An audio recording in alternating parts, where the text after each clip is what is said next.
How's everyone doing today? Try that again. How's everyone doing today? Great. You having fun so far? Good breakfast? Got a polar bear walking around. I mean, that doesn't happen very often, right? It's exciting. Pardon? Yeah.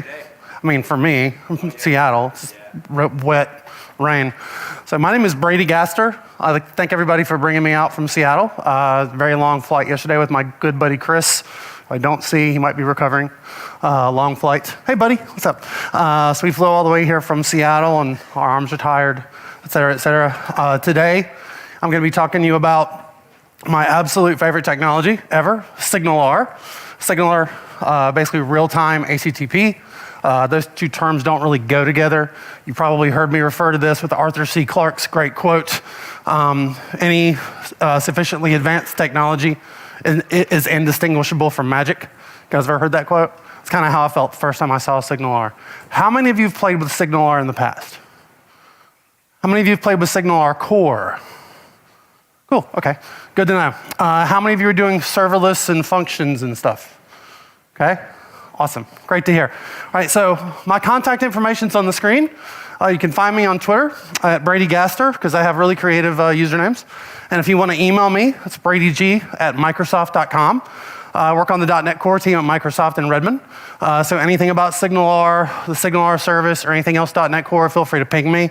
One thing I do want to let everybody know, your first day at Microsoft, you go through this thing called New Employee Orientation, or NEO, and they give you a bunch of really awesome statistics about Microsoft. My favorite statistic is how many emails are sent from one at Microsoft email to another at Microsoft email every day. Anybody want to venture a guess what that number was 7 years ago when I started the company? Three emails a day. Little more. 25 million. 25 million between ourselves. Okay, I get about 40% of those emails. So if I don't get back to you right away, it's not that I don't like you. I'll get there, okay? So let's go ahead and dive right in. So what I'm gonna talk mostly about today is gonna be ASP.NET Core SignalR and the things that you need to know about the SignalR clients. And then we're gonna talk about how you can use the SignalR service to do really amazing stuff in Azure and on your on-prem devices. We're gonna go dive right in. This is our agenda. Do a quick little SignalR 101. Just talk about what it is. Then we're gonna kind of go into some of the topics, talk about client targeting, how you can target individual clients. We're gonna talk about negotiation, one of the really important parts of SignalR and how the protocol works. Then we're gonna get down into Azure and start to talk about the Azure SignalR Service, talk about serverless, IoT, event hubs, you name it. And I'm gonna have a couple surprises. I've also got a couple of demos that nobody's seen yet. I actually did redo my demos, which is exciting. And then I got the dev team to help me out on a couple of demos, and you're gonna be the first people outside of our team room to see a brand new feature that we're about to ship in SignalR. So I'll have that to show you today as well, in demo form. So, I like to get started with a demo, because it just kind of makes sense that way, especially when you're talking about something as weird as real-time HTTP, because those two things tend not to go together. And I'm not seeing what you're seeing on screen. Again, it's a little unfortunate. I can find my screen here. You guys see that. I don't see that on my screen. Again. Oopsie. So let me do this. Let me try that. Am I really? He's lying.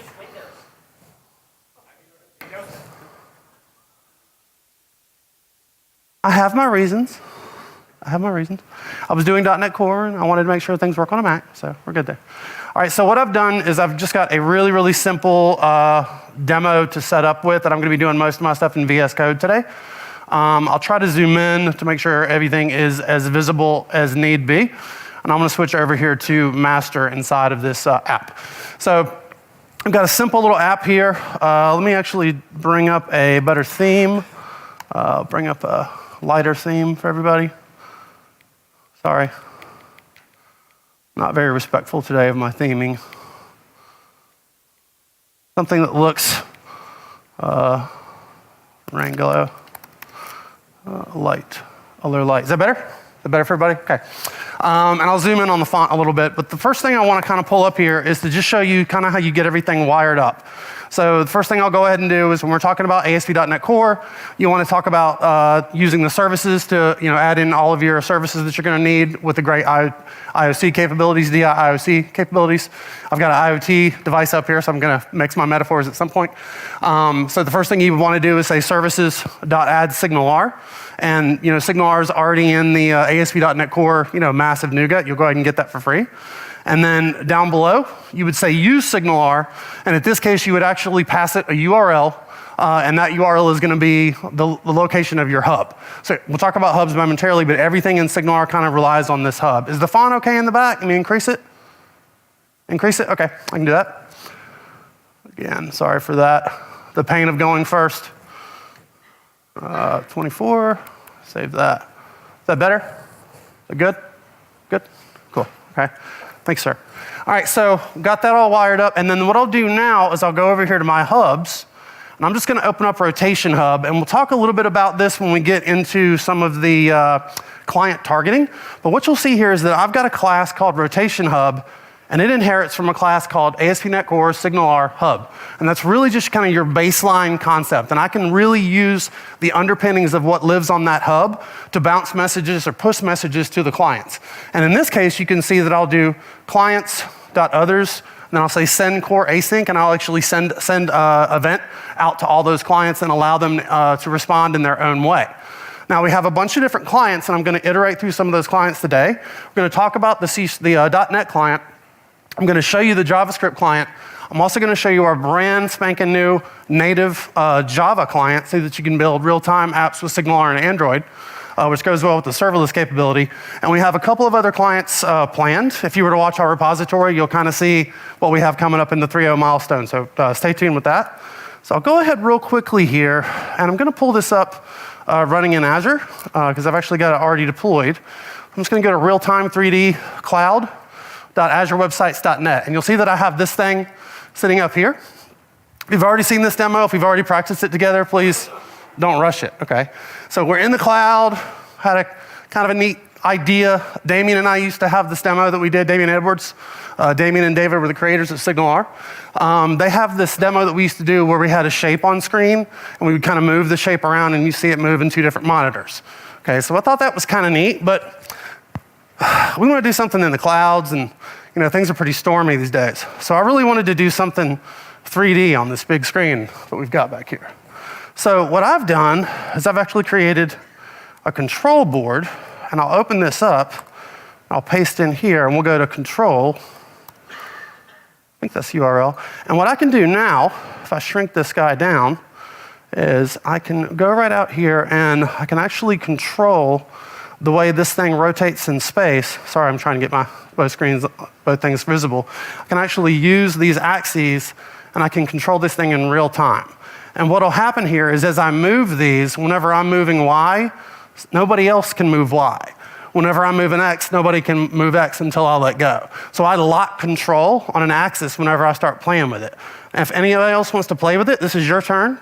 I'd encourage you to open up your browser and go to that control page. I'll go ahead and close mine, so I'm actually not doing any of the controlling. And what you'll see here, both in the room, and if anybody's watching online, if people want to try the control, is as people use those axes, we're actually moving this thing in real time. So that's actually transmitting point data up to the cloud, and basically just munging that point data from what I get on the server side to what I get on the client side, doing a pretty simple mathematical transform. And then one of my devs, Stefan Halter, did a great job at smoothing the algorithm out so that things look a little bit nicer when they move around. It's kind of neat. You guys like seeing 3D stuff fly around in the first demo? Is that kind of good? All right, so let me do one thing real quick. If you would stop controlling that for just 1 second. Just stop controlling that for 1 second. So I want to hit refresh here real quick. No demo is good without you got to have a mobile demo at some point. So I'll open up this other app that I've got on my screen, and I'll use the gyro. And granted, it's going a little slow, but you can see that I'm actually, as I move this, we're moving that thing around, and my connectivity is a little slow right now, but you can see what we're doing. I'm actually using the built-in gyro on the phone to just transmit all that data up in real time. So if you'd imagine something like this, an IoT device, maybe connected to a servo, I could have an app where I move the thing around in my hand and maybe have a servo move around in real time. All kinds of possibilities for SignalR. That kind of neat? You guys looking forward to more? Excited so far? Good. All right, so what I'll do now, I'll flip back over to my slides, and I want to talk a little bit about that client targeting that we briefly talked about. So we've got here the client targeting with SignalR hubs. Now the nice thing about SignalR is that I can target any collection. Let me close down my browser so we're not flooding the client. That would be fun. At this point, I can target any of these clients. If I wanted to send a message to every single client that's currently connected, all the different thousands of clients that happen to be connected to my app at one time, I can actually do that just by doing clients.all and then call invoke, or just call the method if I'm using the dynamic approach. A couple different ways that you can use a hub these days. You can actually call the invoke method, or if you wanted to use a dynamic hub, you can actually just dangle methods off of it. We had a lot of folks early on in SignalR that weren't fans of dynamic, so we've added things like invoke back into the architecture. This is showing you the dynamic way. So in this case, I've got one client, and I want to send a message to a hub and have all the messages go out to all the other clients. So I'll use clients.all. Let's say I want to only send one message back to myself. So I want to send a message, and then when something happens, I want to target myself. I would use caller here. So that's a situation where I can actually call back only to myself. I can also do others, which you've seen in the code that I have. In this case, if I'm using that control board, it doesn't make sense for me to send a message back to myself when I'm trying to control it. So I only want to send a message to others. Does that kind of make sense? However, if we have multiple controllers, they'll be going to different controllers, which is why we added this other concept where you can actually target groups. So in this case, I might extend this sample so that I have a group that's basically the 3D spinner, or I have groups that are the controllers, or I have groups that might be the servo controller. So you can kind of see how you can actually do client targeting at a pretty low level there. And then if I wanted to target an individual user, I could actually send a message to one specific user if I need to. So what this gives you with SignalR, and not only SignalR with the clients, but also with the service, is that I can send messages to any collection of users at any given time that I want to. So you have firm control over how those messages are routed. It's pretty good stuff. So you've already done this demo, so people move the thing around. Go ahead and skip to the next thing, which is we're going to talk about transport negotiation. So you guys have heard of WebSockets. Anybody heard of WebSockets? Do you remember the thing before that? Server sent events. Anybody ever heard of server sent events? Okay. Non-polling, all those different transports. Those are probably different options that you've had to employ when your PM has come to you and said, I need it to just update automatically. I don't want them to have to hit the refresh button. Anybody ever heard that request? Nobody's ever heard that request? Because I'm building a thing to help you with that. So I kind of need you to raise your hand. So, all right. So the nice thing about SignalR is that it figures out what the capabilities of the client and the server are, AKA negotiation. So in old school clients and servers, you've got this concept of long polling where the client just says, got data, got data, got data, got data. Eventually, server's got some data. And what do you think the client does? It starts over again. Got data, got data, got data, got data. Have you ever written code that does this? Meta equiv refresh, kept you up at night, felt kind of dirty? Me too. It wasn't fun. But then we got this cool thing called WebSockets. All right? And with WebSockets, the way the negotiation happens, and this is actually the first step in the negotiation. It says, hey, I do real time. Do you? Server says, totally. I can totally do WebSockets at real time. And then we just party in real time. So now there's like an active connection going on. Okay, so that's the first thing that it tries to do. And if WebSockets aren't enabled or the client doesn't support it, it'll try to back off intelligently until it gets to something like long polling. What's great about that? Do you think WebSockets is going to be the last real-time thing that is ever unleashed on HTTP? What about HTTP2? What about gRPC? There's going to be something new that comes down the pipe. Why would you want to reinvent your application and force all of your users to use clients that support WebSockets and have to pay for all those WebSocket connections? We'll get into that later. When you don't have to. You could write to the SignalR abstraction, and as things evolve, we'll evolve the clients, and they'll just use the next WebSockets, whatever the next big thing is. So let me show you a little bit about how that works, specifically using app service. Now, if I go up here in app service, you'll see that I've got my real-time 3D cloud app already deployed up to the cloud. So I'm going to open that up, and I'll go over here to application settings. Before I do, I want to open the site up one more time. And this time I'm going to zoom in here, and you'll see here SSE connected. Does everybody see that?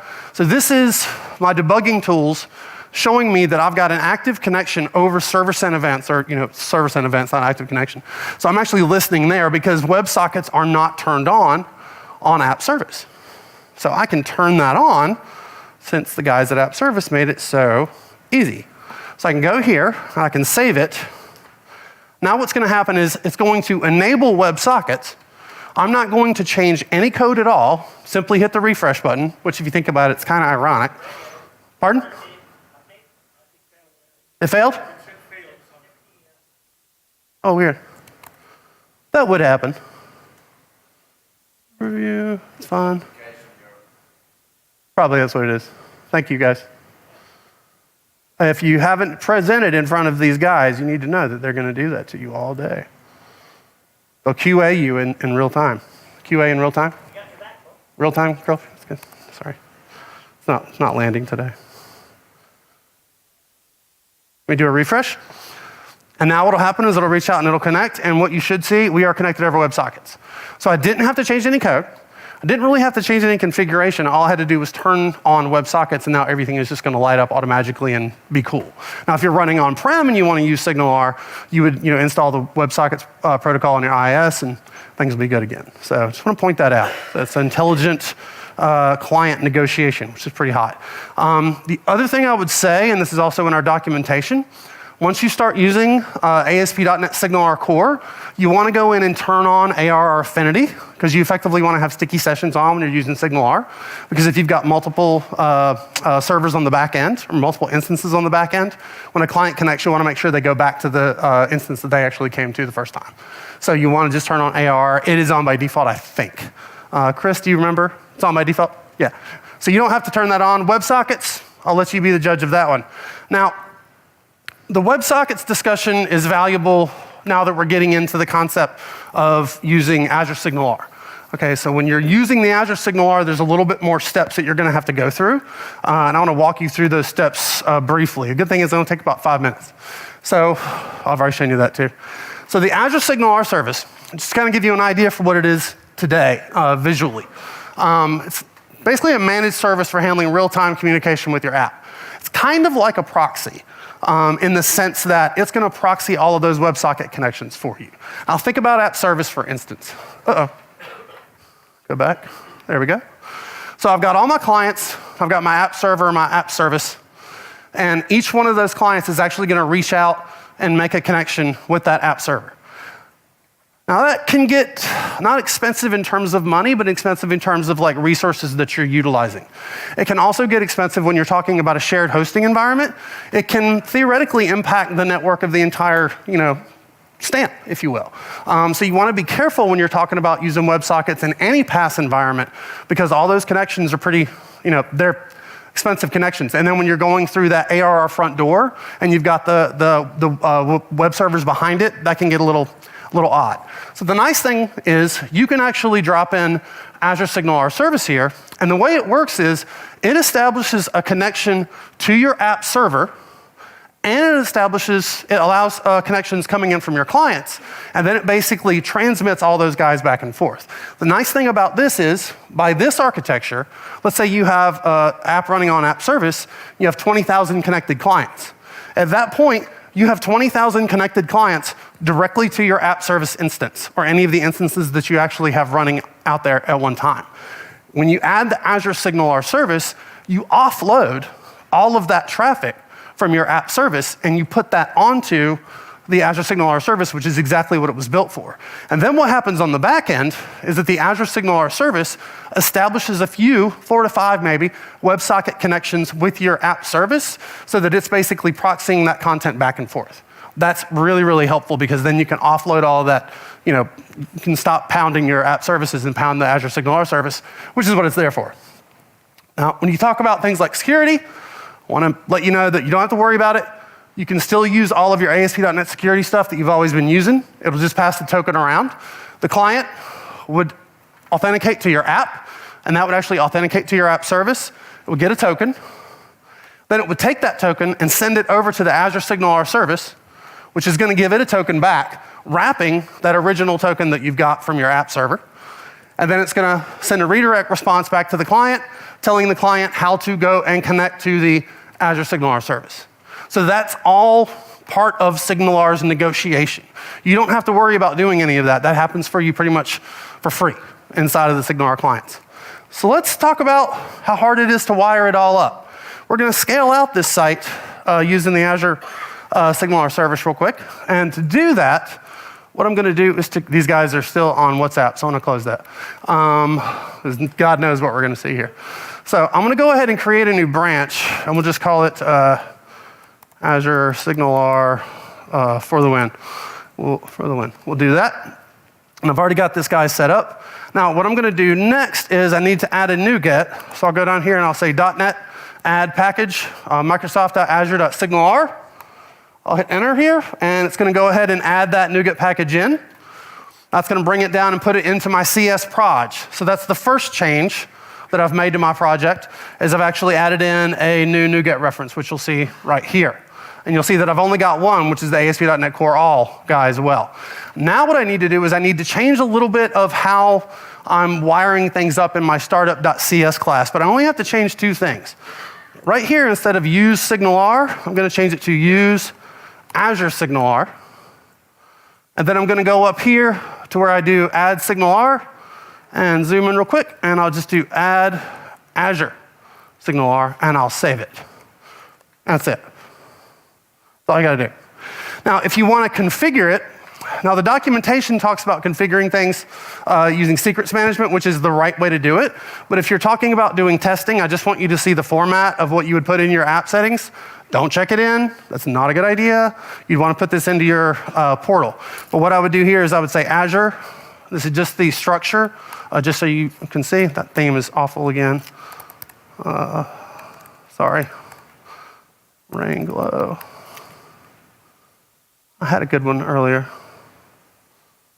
Sorry. That's better. Okay. And then this I would do SignalR. And then right here, I would do connection string. And I would go to the portal and just get the connection string, and I would put it here. Now, when I want to do this in Azure, what I would do is go out to my application settings, and let me go ahead and zoom in here. The way you would prefix this would be Azure :SignalR connection string, and then you would put in the connection string that you would get from the portal, which I'll show you that right now.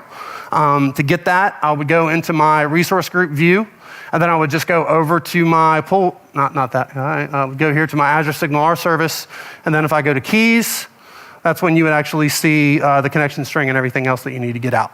So that's where you would copy from, and don't worry, I'll delete the resources later so you can't hack me.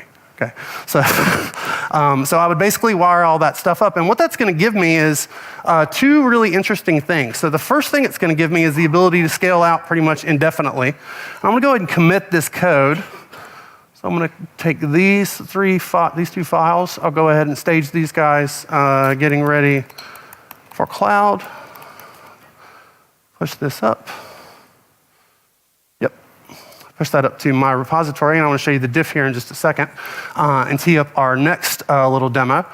So at this point, I've put that up into GitHub, and if I were to go here to my IglooConf repo, which is public if anybody wants to party on it, and I were to look at this guy, my Azure SignalR for the win branch, if I were to create a pull request, and I were to scroll down, you can see those are the only changes that we've made. So at this point, that's it. Those are the only changes that we've made to this code. I haven't had to do any other configuration or wire anything funky up. But one thing I'll show you real quickly, because when you guys were doing SignalR before, did you ever have to do a backplane? You guys ever use the Windows Service Bus backplane or the Redis backplane? If you were on-premise, use the SQL Server backplane. The nice thing about the backplane is it basically allows you to farm out, and since the SignalR Hub is server-bound, you can actually have people connecting to different servers on the back end. So the nice thing about that is when I wire up the SignalR service, what I could do here is I would have to get that connection string. So let me get my connection string from the portal. Is I could actually run this guy locally, copy this out, put it into here. Close this. And now what I'm going to do is .NET run. I think that'll work. It should be OK. Uh-oh. There we go. OK, so we're running at localhost. So what I'll do now is I'll say localhost 5000, and I'll do control. And this will pop up, and then I would go real-time cloud Azure websites.net. And since the real-time cloud hosted app is listening to the SignalR service, and my local host guy is also talking to the SignalR service, I should be able to open up two browsers here and, and be able to rotate this. Nope, I don't have it wired up right.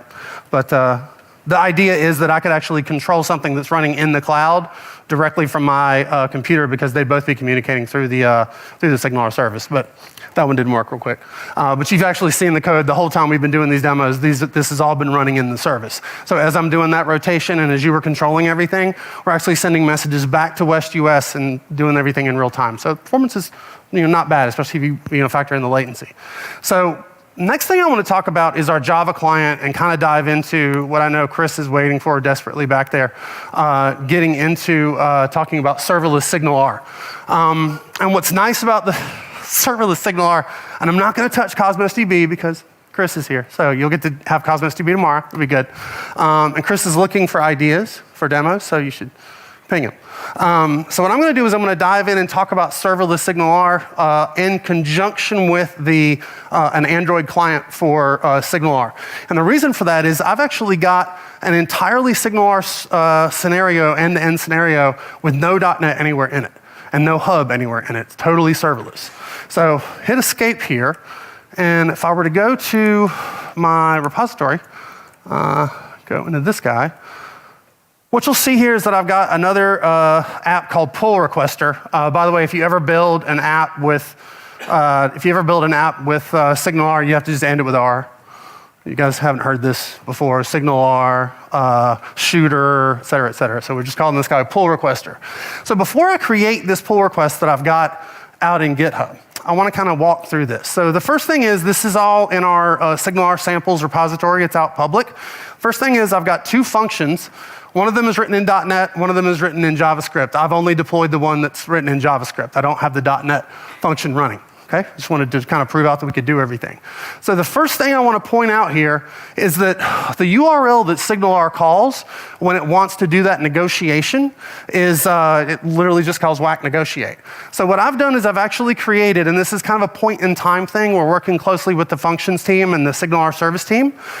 There's a point in time thing where you kind of have to create a function called negotiate. And what you do is you pass back the connection info object so that the client knows how to reach back out and get to that SignalR service. Anthony Chu, one of our excellent CDAs, has written quite a few blog posts on how to do this, and I think Chris is going to talk a little bit about how to do this along with Cosmos DB tomorrow. But this is sort of your first step, and again, this is a point in time thing. We're coming up with creative ways to mitigate you having to do this so that you wouldn't have to write your own negotiate logic. But effectively, this is it. Did I type anything there? Nope. The next thing I'll show you is I've got this pull requester guy, and I'll go ahead and open him up. And what's going to happen here is this was going to be a function that's going to listen for webhooks coming from GitHub. And whenever it receives one of those webhooks, it's going to turn around and just take some of the information out of that webhook and pass it up into the SignalR service so that my clients can listen and respond. So that's basically all we've got. Now, if I go out to my portal here, let me zoom back out again. If I go back out to my portal and I look at here, you'll see here is my pull requester Azure function. Shout out to Chris. And if I were to go into this guy, it's loading up here. Let me show you this. If I were to go into this guy, you'll see that I've got this URL that the functions UI gives me right here, so that I have a URL to be able to get to my function. What I've done is I've copied that URL out of here, and in my GitHub repository, I've gone over to the settings panel, and if I scroll down here to webhooks, probably have to log in, I hit edit here, yes. If I scroll down here, what you'll see is that I've actually got that same URL dialed in right here. So whenever somebody does a pull request, anything related to a pull request against this repository, GitHub is going to fire off a webhook to my Azure function, and my Azure function is going to pass that into the Azure SignalR Service, and any client that happens to be listening to the Azure SignalR Service is going to get that message. Does that make sense? Notice I did not say hub. I did not say .NET. Is that kind of cool? You guys see what we're doing with SignalR? We want you to party on it, even outside of the .NET world. So we want you to definitely start to play with it. So what I'll do now is I'm just going to go back into VS Code. Now I've got everything all wired up just so you can see it. And if I go down to the bottom, you'll see all I've done is check pull request so that I get everything related to pull requests. And the last thing that I'm going to do here is to go back into VS Code, and I've actually got IntelliJ IDEA installed on my computer so that I can party on the Android stuff. But I don't want to run IntelliJ at the moment. Things will get pretty weird RAM-wise, no offense to anybody. Great product. So what I'm going to do is I've actually got my emulators already set up. So I want to go here to emulator and say view Android emulators, and I'm actually going to open up the one here that is the, I can scroll back out, sorry. Where'd that go? Shoot. Emulators, I want to zoom in so you can see it. View Android emulators, Android accelerated Oreo. This is nice because I can actually launch my Android emulators from within VS Code. It's an extension that you can grab in the gallery. So I'll zoom out and you'll see here's my Android emulator. This code is also in our repository. You see me open up this Android guy right here, and I were to go into source and go into the Java. I don't need this. What you'll see here is I've got my URI, and effectively we've got that same hub connection logic. We stayed with the Java idioms. We went with create instead of with URL, so that we can actually pass in the URL and establish a connection back to my serverless SignalR and start listening. And then we just start listening for messages, and when the messages come in, we respond to them. Make sure I'm okay on time. So I'm going to open this guy up here, and the app is right here. I didn't make a cool icon for it.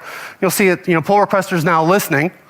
So what I'll do at this point is flip back over to my browser. I'll close this guy down. And I want you to be able to see what I'm doing. So I'm going to do this. And I'm going to say, getting ready for cloud. We're ready to go. I think I'm happy with this pull request. If I could create pull request. And there we go. So it's already sent that message directly already over to my Android client. So this is SignalR running in Azure, no hub, no .NET, Java client listening to that serverless endpoint, and whenever we're sending messages in from GitHub, it's just going to bounce up to the service, and then obviously the client will get them down in the Android app. Kind of neat, huh? See a Microsoft guy do an Android app demo on stage using SignalR? Not frequent, but and again, if I wanted to, close the pull request, it'll send that over as well. And if I wanted to filter these out, I could. So if anybody wants to see more about that, again, that demo is in our public SignalR samples repository, which I'll put up here on the screen in a moment, or by the end of the talk today. And I'll go ahead and run this guy. And since we're starting to talk about serverless, you can imagine we can do a lot more, right? So we can connect all these other services that we've got up in Azure in new and creative ways. And I'm, not very great at it, but I'm kind of a hobbyist when it comes to IoT. And I've got the Azure MX chip here, which is a great little chip or board. It has an accelerometer built into it, temperature and humidity sensors built into it. Great little board, and you get started for pretty cheap. It runs Node, or I think you can do .NET on it, or C. I can't remember all the different languages it'll support. But the idea behind this is this device is going to send messages up into IoT Hub. It comes kind of pre-wired with IoT Hub as a back-end assumption. You wire it up to IoT Hub. There's very little configuration you have to do, and it starts pounding IoT Hub and sending it messages. But you have to get the messages out of IoT Hub, so you have to send them somewhere. So here's what happens. The IoT Hub receives the messages from the device, and then it actually passes them over to Event Hub. Event Hub can go into like streaming, or you can do a lot of stuff with it. In this case, all I want to do is pass that over to an Azure function. And when that Azure function runs, That's pretty much the point where I pass it up to my SignalR service. And I've also got a different output binding in my Azure function that would drop everything into a queue. But before it drops it into a queue, we would actually notify the user, and then later on, we would like save data to SQL or something along those lines. So I've actually built all this stuff out, and I want to walk through some of it. I'm not going to step through the IoT Hub code, but I just kind of want to show you the way you would dial all this up in Azure, because I think that's kind of important. So if I go here, back to my portal, what you'd see is, and I'll have some links at the end with some other blogs from the community members and folks within Microsoft that I use to kind of know how to wire all this stuff up. I definitely want to show you some of those links so you can get more info later. But here's my IoT Hub. And if I were to scroll down in my IoT Hub, what you would see here is that we have, built-in endpoints. Right here, you'll see built-in endpoints. And if I go to that built-in endpoints, you'll see two things: the Event Hub compatible name, and then the Event Hub compatible endpoint that it's going to send messages to. That's important because that's what you're actually going to use in your Azure function. So if I flip back over to VS Code here and go to, let me go to the right project, pardon, code dot. So, is that the one? Yeah, that's the one. So if I were to show you, no, that's not it. Sorry, apologize.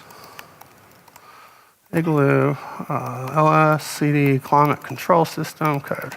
So effectively what I've got is this climate control system. I've got a friend that actually built this years ago in the States.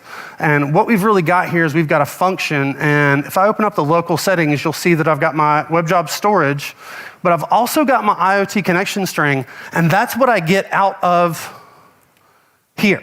So I would actually copy this guy, and I would paste that into this value, because what ends up happening is when this runs, the Event Hub trigger is gonna be listening for incoming events on the Event Hub, and whenever something lands on it, it's gonna go in and look for that IoT connection string. That's how it knows how to dial it in, and it's actually going to be watching this Event Hub. So that's where it's listening for messages that are getting dropped into. And again, when you wire up and when you create a brand new IoT Hub, that just gets inserted in there for you, and you can copy it out of the portal, wire up your function, and then party on it. So what I'm going to do here is I'm going to go ahead and dial this thing in. But before I do, I've got a file right here on my hard drive, and I'm just going to open this up in my Finder, and I'm literally just going to double-click this HTML file. And what you'll see is that it's going to reach out and make a WebSocket connection to my Azure SignalR Service and just start listening for methods. Before it gets any, I have to plug this guy in. And what this is I've actually got code running on here. Make sure my hotspot's turned on.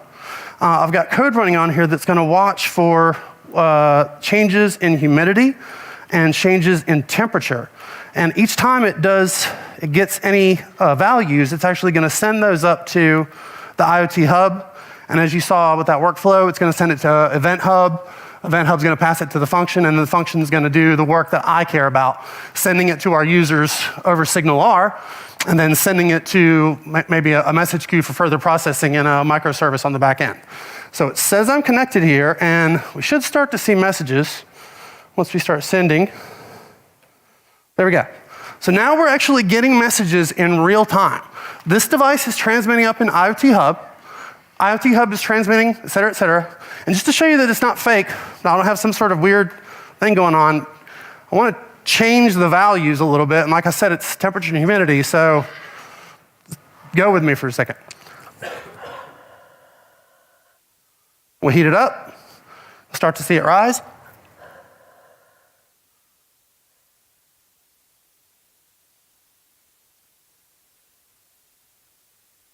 Should have more water before I do this, so we're a little more humid. But you can see that we're actually changing the values. Like as we do that, we're sending these messages up. So this is how you could use Azure to do all this stuff and dial it all in. If you're interested, you can get yourself a MX chip pretty easily. Like I said, they're pretty inexpensive, so that my Mac won't yell at me. I'm going to disconnect this thing the right way, hit this guy, and then I'll pull this out. So we're good there. So you kind of see how we could build like a dashboard for lower level devices if I got a bunch of IoT devices running around. Does that sort of make sense? Cool. Let me go back into my deck one more time and show you one more thing. So in terms of being able to send messages out to those clients, we talked about WebSockets. One paradigm that we saw a lot in the early days of SignalR and that we're starting to see more and more is that folks have realized, you can invoke methods on a hub by calling hub invoke, but you can also invoke methods on a hub on the server side. Or you could, invoke methods on the server side using a REST API, and then you could push out to your client using SignalR. So that's sort of a methodology, if you will, that we've seen a lot of folks use, and we definitely encourage, because if you want to send messages out to your clients, not every client out there, like an IoT device, has capability for WebSockets. Most of these lower level devices, or your phone or whatnot, those guys have support for sending HTTP payloads. So one thing to think about is not only with your custom applications that you're building with ASP.NET Core and Web API and SignalR together, but with the Azure SignalR Service, there's actually a REST API on the back end, and I'll pull up the documentation here for you in a moment. And the idea behind this REST API back end is I can actually send a message to the Azure SignalR Service using GET or POST, and basically just tell it what method I want it to call, what event I want it to fire, and which clients I want it to target, and it will actually outbound all those messages. So this is a way that you could write code in a microservice or code on a device or on a phone. But if you only want to send messages out to clients, you don't have to have that WebSocket connection. You can just post or get, and then the messages will bounce. So I just want to point that out. And what I want to show you with that is I've actually got a nice doc article, if anybody wants a picture of it. It's actually over in the Azure SignalR area. So if you're interested in on how to do this, we've definitely got it. Just go to docs.microsoft.com, go to the Azure area and look for SignalR. The way I got this is actually do a quick Bing search for Azure SignalR REST API. But this actually gives you a pretty nice synopsis of like how everything works. And you can download code to party on it and try it out and get busy with it. And the nice thing about this code is it will let you kind of run in a server mode or in a client mode, so you can start up 2 instances of it, launch one as a server, and then launch the second one and make sure everything is working. So I promised that you were going to see a brand new feature today. So one of my devs, Brennan, wrote a great demo the other day, and we were kind of playing with it at school, in the team room. And I think it shows like some neat directions that we've got with SignalR. One of the things that we added in ASP.NET Core SignalR was this concept of streaming. And there's been a lot of debates on how you could use streaming. There's going to be some new features that are coming out in C#. They're going to make life a lot easier for folks that want to transmit data very fast. When it comes to things like the pipeline object that you've got inside of .NET Core, you can actually throttle how fast you're sending messages into a pipeline or how fast you're getting those messages out. The SignalR streaming basically sits on top of that. But we started talking about it. It's like, we don't really want to stream MP3s. We don't necessarily want to stream video, but you could if you wanted to. So I got a demo that Brennan wrote that I just want to show you. I'll go to Streamer. Again, you'll see the nomenclature. Streamer.azurewebsites.net. I want to hit enter, and what's going to happen is I want to start a new stream. And if you want to pull this up on your screen so you can see it as well, it's streamr.azurewebsites.net. And what I'll do is I'm going to give it a stream name, onstage at IglooConf, and I want to hit start streaming. And you'll see, if I go down below, you'll see that I've got the camera here. And what Brendan is doing is he's actually taking that pixel data, and on the back end, he's converting it into ASCII art and then sending that ASCII art up to the client. That's pretty hot, right? You guys can think of ways you could use that. I can. And if anybody else wants to start up another client, front row, you guys want to start up another client? Oh, there we go. Watch stream. So now we're watching Glenn. Just see Glenn waving over there. You guys like that? Is that neat? Is that pretty cool? Give Brennan a round of applause for that great demo. I thought that was pretty cool.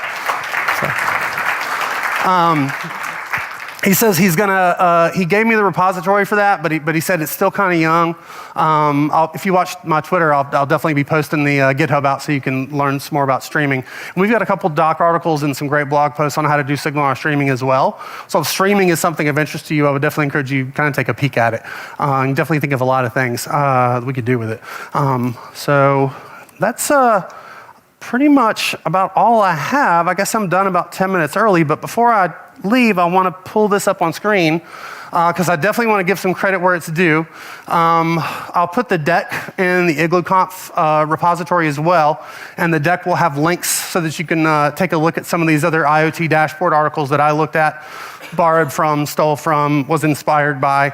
So I want to thank Francisco, Gorka, my good buddy Gorka, and Philip for all the great work that they've done on these samples in the past. Anybody like the 3D thing in the beginning? You thought of ideas for that? Okay, that's called 3JS. If you haven't played with it, I'm just gonna like pencil in just take a week vacation. That's what I did. Over Christmas vacation, I kind of learned how 3JS works. I've got a couple of other ideas on it. For instance, when you talk about looking at that spinning panel, your placement in that cube is a camera. Okay, well imagine if we change that around a little bit, and whenever a client connects, that client is a new camera. So I would connect and I would be looking here, you might connect and you would be looking here, you would connect and you'd be looking here. We could build something like a telepresence demo, like using SignalR in 3D space. You might think that would be fun, useful.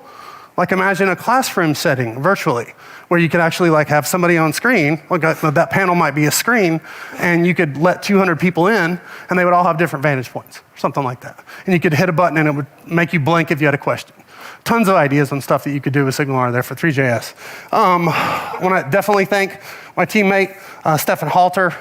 He helped the smoothing algorithm when I was using the gyro. He definitely helped out that. Anthony Chu is a great resource for anything serverless SignalR. If you're not following on Twitter, if you're not watching his shows on Channel 9, I would highly encourage it. We have probably 2 meetings a week, just so Anthony can kind of keep up with what the engineering team's doing, and I can keep up with what he's doing with folks in Functions. So I would definitely watch him if you want to learn a little bit more about how you can do some things with SignalR. And then I've got my GitHub is Brady Gaster, just like my Twitter, and I've got an IglooConf guy out there. I don't know what the OR is. I think that's a different repository I was supposed to put up there, but I'll show you that. So if you want to grab the IglooConf stuff, feel free to send a pull request. Feel free to improve the code, et cetera, et cetera. The IoT code that's in there is actually, it came out of one of the samples that I got with the MX chip, so I do want to point that out. But if I go out here to github.com, actually do SignalR samples. Let me open up my other instance because I've got it in my history. So, sorry. Samples. So I'll just show you this really quickly. We have the ASP.NET organization, SignalR samples, has a lot of these samples in them. We're actually talking about co-locating our client SignalR samples and our Azure SignalR samples in one place. We're currently thinking we might want to do that actually in the SignalR org, just so people can kind of find it a little bit more easily in the future, because it's got a lot of Google juice, I guess. So I do want to point out, if you want to get some of these samples, you can look there. If anything changes in terms of where these samples are located, I'll be putting it on the SignalR GitHub org and tweeting about it, so you'll see that happen. I have a few more minutes, but anybody have any questions? I hope I livened things up a little bit with some exciting demos first thing in the morning. Not often you see 3D IoT, 8 o'clock. It's fun. Any questions? Anything? Shoot.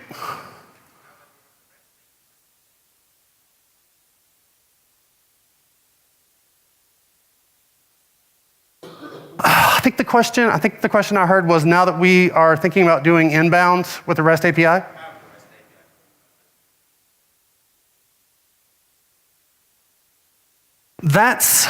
We've talked about that. One thing that we've talked about was using Event Hub or Event Grid to emulate invoking. One thing I will say is there are certain things that you're not going to be able to do if you use this. There are certain things that you can do with a hub that you wouldn't be able to do with the SignalR service, but you can spin that around on its head too and say there's a lot more you can do with the service than you can do with the client. So I do want to point that out. We're investigating some things there. We're investigating using Event Grid and Event Hub to enable some more pub sub on the server side. We haven't decided how we want to do it yet, but if you have thoughts on it, I'd love to talk to you about it. So in terms of the REST API, the team does have an SDK coming for that REST API. I want to stress that the REST API SDK, the Azure SignalR Service SDK, is not the SignalR client. Those two things are different. So you would use one to invoke messages on the SignalR service so that you then bounce out to all the different clients. You would use the SignalR client if you wanted to build apps that were listening. So I do want to stress that. Those two things are definitely different. Does that answer your question, I hope? Okay.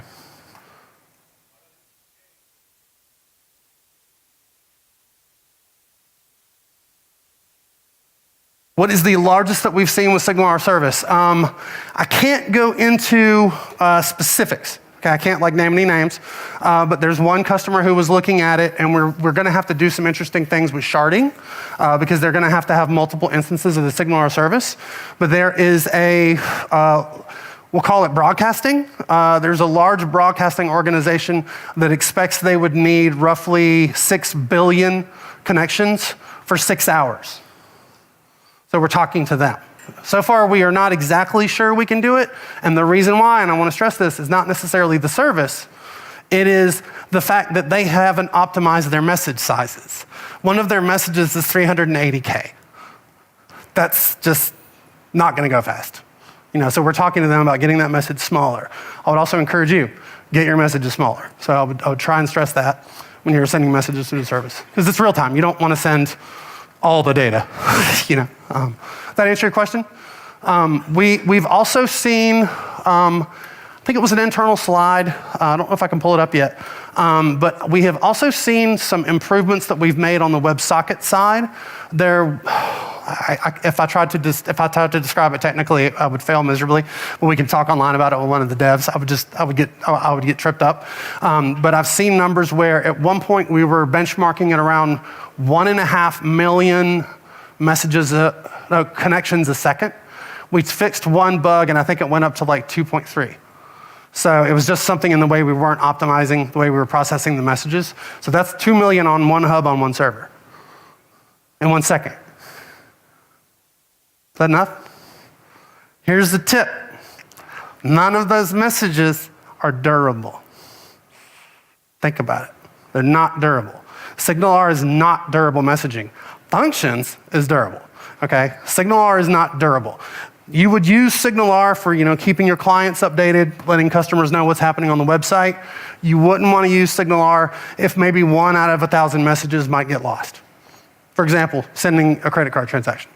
What if that one that you drop has $10,000 worth of orders in it? That'd be a sad order to drop. You can implement durability, but then you kind of have to think, do I want pub sub or do I want real time? Those two things aren't exactly the same. So I do want to stress that. So try to not let SignalR be an Uber hammer. Like figure out what nails you want to tap in with SignalR, because you can use it everywhere, as you've seen me do. Just be responsible with it. So, any other questions? Cool. Thanks a lot for the opportunity to be here. I'll be here all week. Thanks.